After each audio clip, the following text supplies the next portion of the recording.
dangerous in terms of a possible World War III. We're very close to World War III and people don't realize it. Situation को अगर हम deeply analyse करें तो मालूम होगा हम सिर्फ वर्ल्ड वॉर 3 से चंद कदम की दूरी पर ही हैं। इसराइल ने लेबनान का नक्शा ही बदल कर रख दिया है। 1500 से ज़्यादा एयर स्ट्राइक्स और 570 लोगों को मारने के बाद भी इसराइल की गवर्नमेंट की तरफ से कुछ ऐसी स्टेटमेंट्स निकल कर सामने आ रही हैं। और आखिर कैसे ये छोटा सा मुल्क अरब कंट्रीज़ से 5 बार जंग लड़कर भी जीता हुआ है। अभी हिज़्बुल्लाह का वो पैजर्स और वॉकी टाकी वाला ज़ख़म ठीक हुआ नहीं था कि इसराइल ने पूरे लेबनान के शहर ही ज़मीं बोझ कर दिए। ईरान ने खुला चैलेंज कर दिया है, अगर लेबनान और इसराइल की वॉर मज़ीद कॉम्प्लेक्स होती है तो वो बिना किसी झिझक के वॉर में घुस जाएगा। इसी तरह अमेरिका ने भी खुल्ला यही चैलेंज कर दिया है। रशिया यूके पर न्यूक्लियर अटैक करने की धमकी दे रहा है। इन सब में चाइना भी पीछे नहीं हटा, वो भी लेबनान का साथ देगा। आखिर पिछले 10 से 12 दिन में ऐसा क्या हो गया है जो बात वर्ल्ड वॉर 3 तक पहुंचना शुरू हो गई। आज की इस वीडियो में जानेंगे इसराइल और हिज़्बुल्लाह की कॉन्फ्लिक्ट को डिटेल में। तो आइए 4 टीवी की एक और वीडियो का आगाज़ करते हैं। इस वॉर को समझने के लिए हमें फ़र्स्ट ऑफ ऑल इस बात को समझना होगा कि इसराइल की ये वॉर डायरेक्टली लेबनान से नहीं हो रही। असल में यहाँ इसराइल को सबसे बड़ा मसला हिज़्बुल्लाह से है। इसी इशू को समझने के लिए हमें आज से 42 साल पीछे जाना होगा। हिज़्बुल्लाह का सबसे पहला तस्वुर ईरान ने 1982 में दिया था, जो आज पूरी दुनिया की हेडलाइंस की नुमाइश बनी हुई है। बात है 1978 की। इसराइल और पैलेस्टाइन के बीच टेंशन्स अपने उरूज पर थी। इसराइल साउथ लेबनान में मौजूद कुछ पैलेस्टीनियन मिलिटेंट्स को कत्ल कर देता है। यहाँ तक तो सब कुछ नॉर्मल था, लेकिन पूरे महीने बाद 11 मार्च वाले दिन पैलेस्टीनियन मिलिटेंट्स भी इसराइल की एक बस कोस्टल हाईवे पर हाईजैक कर लेते हैं और बस में बैठे तमाम मुसाफिरों को मौत की नींद सुला देते हैं। इसराइल जो पहले ही पैलेस्टीनियन मिलिटेंट्स को ढूंढ कर मार रहा था, अब इसने पूरे साउथ लेबनान को ही घेरे में ले लिया और 7 दिन बाद ही बमबारी शुरू कर दी। इस थोड़ी सी बमबारी में भी 2.5 लाख लेबनीज़ी लोग बेघर हो जाते हैं और 2000 लोग मारे जाते हैं। यहाँ पर IDF ईज़िली फ़लस्तीनी मिलिटेंट्स को और पैलेस्टाइन लिबरेशन ऑर्गेनाइजेशन को हरा देती है। पर हालात की नज़ाकत को देखते हुए यूनाइटेड नेशन सिक्योरिटी कौंसिल ने 2 करारदाद 425 और 426 मंजूर करी, जिसके मुताबिक इसराइल को अपनी फ़ौज साउथ लेबनान से फौरी तौर पर विड्रॉ करने का हुक्म दिया जाता है और साउथ लेबनान में UNSC की फोर्सेस को तैनात कर दिया जाता है। 1978 की 2 करारदाद के बाद 4 सालों तक खामोशी रहती है, लेकिन इसराइल की छोटी मोटी बमबारी फ़लस्तीन पर जारी थी। लेबनान में जहां पहले ही एक सिविल वॉर चल रही थी और पूरे मुल्क के हालात काफ़ी ज़्यादा ख़राब हो चुके थे। 4 सालों तक खामोशी के बाद 6 जून 1982 ये वो दिन था जब इसराइल दूसरी बार साउथ लेबनान पर हमला कर देता है और इस बार इसका मौक़िफ़ था कि वो PLO को ही ख़त्म करना चाहता है और पूरे लेबनान में प्रो इसराइल मेरोनाइट क्रिश्चियन के उसूल के मुताबिक हुकूमत कायम करेगा। इस ऑपरेशन का नाम इसराइल ने पीस फॉर जलीली रखा था। इसराइल के इस हमले की असल वजह जब सामने निकल कर आती है, जब वहाँ का PM मेनाचिन बेगिन एक कॉन्फ्रेंस में बताता है कि हमारे एक मुकीम शलोमो आर्गोफ को PLO के कुछ मिलिटेंट्स ने मार दिया है। हालांकि इस वक्त तक इनके पास कोई पुख्ता सबूत नहीं था, लेकिन फिर भी इसराइल ने साउथ लेबनान पर कई बॉम्ब्स दाग दिए थे। इन्वेस्टिगेशन करी गई तो मालूम पड़ा शलोमो आर्गोफ को मारने वाली PLO नहीं बल्कि अबू निदाल ऑर्गेनाइजेशन थी, जिसके 3 बंदों ने मिलकर आर्गोफ को मार डाला था। अबू निदाल भी फ़लस्तीनी मिलिटेंट्स ग्रुप की एक ऑर्गेनाइजेशन थी, जिसका काम लेबनान में अमन कायम करना और बैरूनी हमले का मुंह तोड़ जवाब देना था। इसराइल जो अपना दबदबा कायम करने के लिए कई गांव से लेकर हज़ारों की तादाद में लोगों को मौत के घाट उतार रहा था। इवन 1982 में एक लोकल न्यूज़पेपर प्रिंट करता है, लेबनान में एक दिन में 7500 लोग भी मारे जाते थे और इन मरने वालों में ज़्यादातर शिया मुस्लिम ही थे।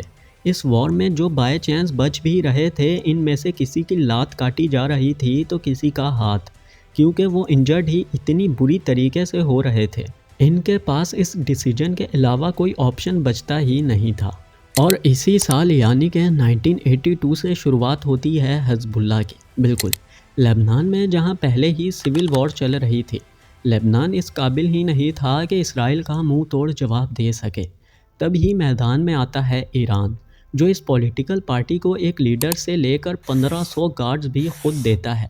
हिज़्बुल्लाह का आगाज़ से ही एक मोटिव रहा है कि इसराइल की रियासत को वो जड़ से ख़त्म करना चाहता है। देखते ही देखते हिज़्बुल्लाह की ग्रोथ तेज़ी से होना शुरू हो गई। इस ग्रुप ने सिर्फ 3 साल में ही साउथ लेबनान से इसराइली फ़ौजियों के दांत खट्टे कर दिए और भगा दिया। नाजरीन, इस बात का अंदाज़ा आप यहाँ से लगा सकते हैं कि हिज़्बुल्लाह मिडल ईस्ट की पहली ऐसी पार्टी थी जो सुसाइड बॉम्बिंग से आईडीएफ के सोल्जर्स को मार गिराती थी। यानी कि हिज़्बुल्लाह के मिलिटेंट्स अपने जिस्म पर बॉम्ब्स बांधकर दुश्मन के इलाके में चले जाते थे। साउथ लेबनान खाली कराने के बाद लेबनान में बेहतरी आना शुरू हो गई।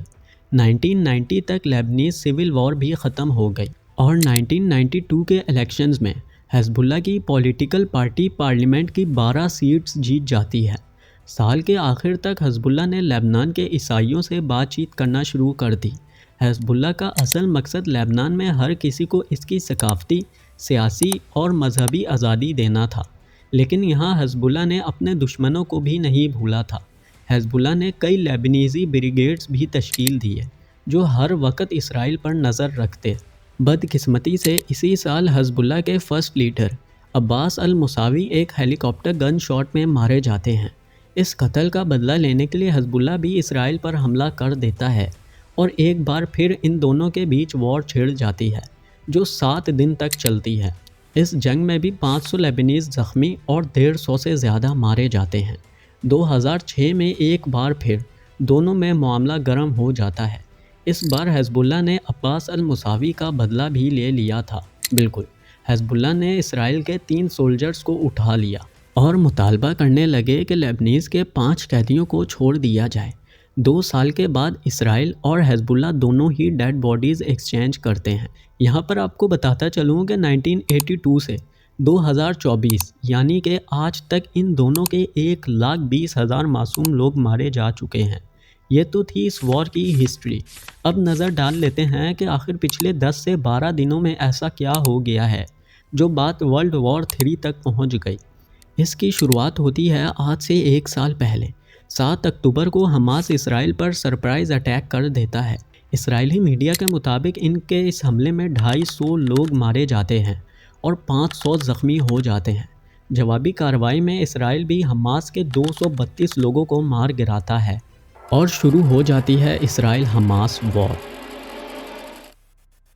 गाज़ा में आज तक 41,000 से ज़्यादा लोग मारे जा चुके हैं, जिसमें 16,000 तो सिर्फ बच्चे ही हैं। इसराइल ने गाज़ा का वो हाल कर दिया था कि हर घंटे में 15 लोग मर रहे थे, 12 बिल्डिंग्स तबाह हो रही थीं और 42 बॉम्ब्स गिर रहे थे।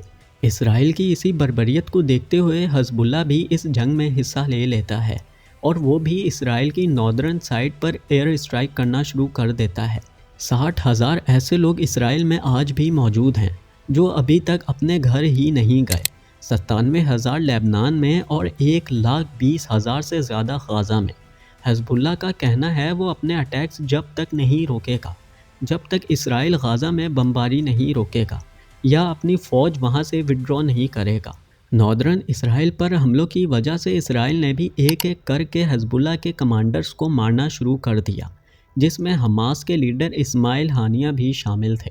इसी बीच अभी पिछले हफ्ते इसराइल भी हिज़्बुल्लाह के कम्युनिकेशन सिस्टम को डिस्ट्रॉय करने के लिए एक मैसिव अटैक करता है, जिसमें 32 लोग मारे जाते हैं और 4,000 के करीब लोग इंजर्ड हो जाते हैं। लेबनान का अभी ये ज़ख़म भरा नहीं था कि मालूम होता है कि पूरे मुल्क में एयर स्ट्राइक्स शुरू हो गई हैं।